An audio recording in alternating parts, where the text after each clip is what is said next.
ఒక్క మనిషి ఒక్క చోట నుండి ఇంకో చోటకు వెళ్ళాలి అంటే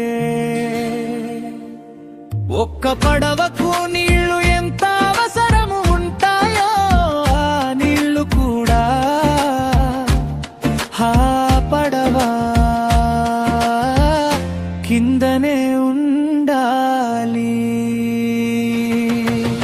కానీ అదే నీళ్లు పడవలోకి వస్తే పడవ మునిగిపోతాది, అందరినీ చంపేస్తాది. అలాగే డబ్బు కూడా మా కుటుంబాలలోకి మన మధ్యలోకి వస్తే బంధుత్వాలు అన్నీ దూరం అవుతాయి.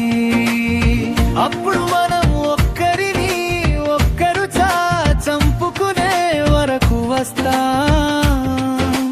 కుటుంబం మొత్తం చెదిరిపోయింది.